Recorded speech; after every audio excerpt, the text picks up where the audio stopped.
Bon, salut mes chers élèves. Donc aujourd'hui, on va savoir comment dégager les éléments du schéma narratif d'un conte. Introduction. Un texte narratif raconte une histoire. Le conte est réparti en trois parties. Situation initiale. Donc au début de l'histoire, il faut préciser les personnages, le temps de l'histoire, le lieu de l'histoire. Qu'arrive-t-il au début de l'histoire? Deuxième partie, situation du milieu de l'histoire. Ce que veut ou va faire le personnage.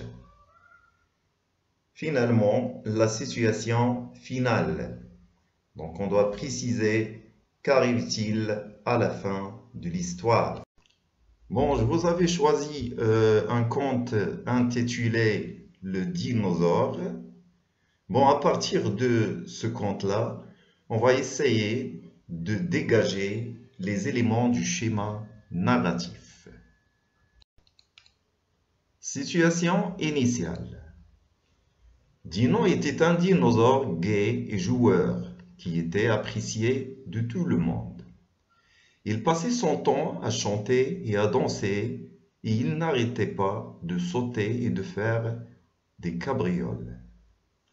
Il aimait la nature et conscient de son énorme taille, il prenait soin de ne jamais faire de mal à personne, pas même un simple moustique.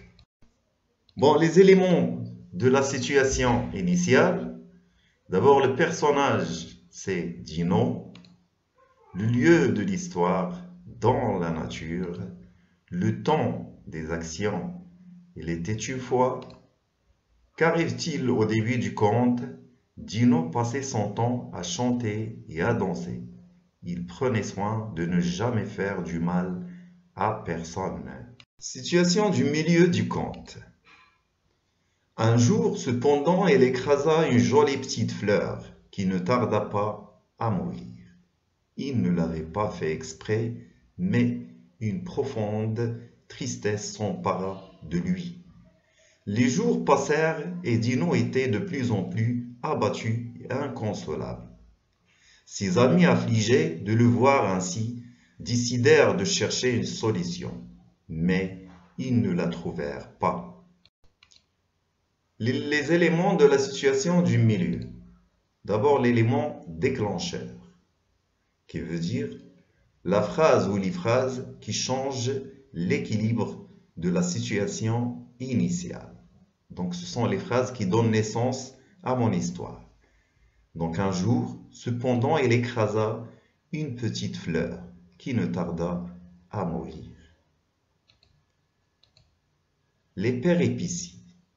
Bon, les péripéties, ça veut dire l'enchaînement des événements après l'élément déclencheur, après ce changement. Donc Dino était de plus en plus abattu et inconsolable. Ses amis affligés de le voir ainsi décidèrent de chercher une solution. Situation finale. Finalement, une sauterelle pensa à une solution très raisonnable. Si Dino a peur d'écraser les fleurs et les petits animaux, qu'il marche sur la pointe des pieds. Ainsi, il ne fera de mal à personne, dit-elle avec soulagement. Tous acceptèrent la proposition de la sauterelle, qui leur parut excellente.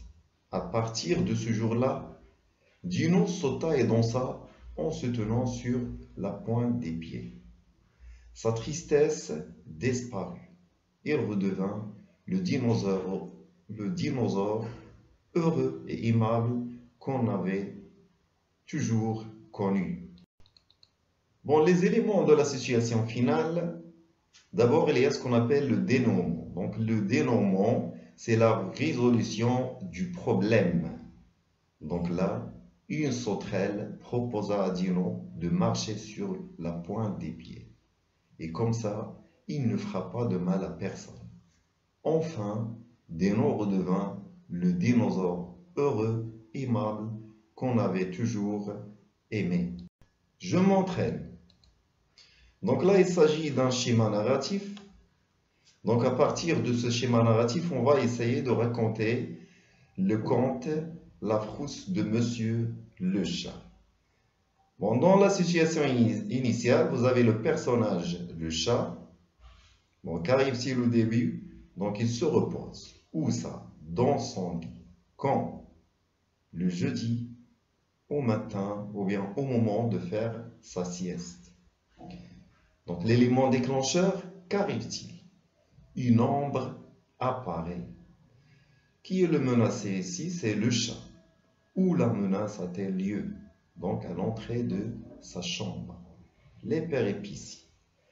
Qu'est-ce qu'il fait pour se mettre à l'abri de la menace? Donc, que fait le chat pour se mettre à l'abri de la menace?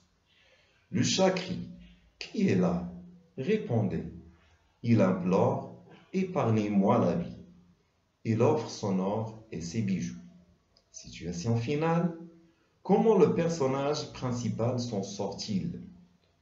Bon, la souris s'enfuit de peur et le chat n'a pas eu de repas. La morale, on exagère selon les problèmes. Bon, racontons maintenant l'histoire de la frousse de Monsieur le chat. Donc, comme tous les jeudis, Monsieur le chat se reposait confortablement dans son lit. Soudain, il aperçut une ombre provenant de derrière la porte. Monsieur le chat devint quelque peu troublé. « Qui est là » cria-t-il. « Répondez » exigea-t-il. Aucune réponse ne se fit entendre. L'ombre était de plus en plus 2 fois la taille de Monsieur le chat. Alors, il implore. « Épargnez-moi ma vie, je vous offre mon or. » Mais le monstre ne voulait pas négocier. Monsieur le chat fixa la porte attentivement quand tout à coup entra une bête. C'était une souris qui s'enfuit de peur et le chat n'a pas eu de repas. Merci pour votre attention. À la prochaine.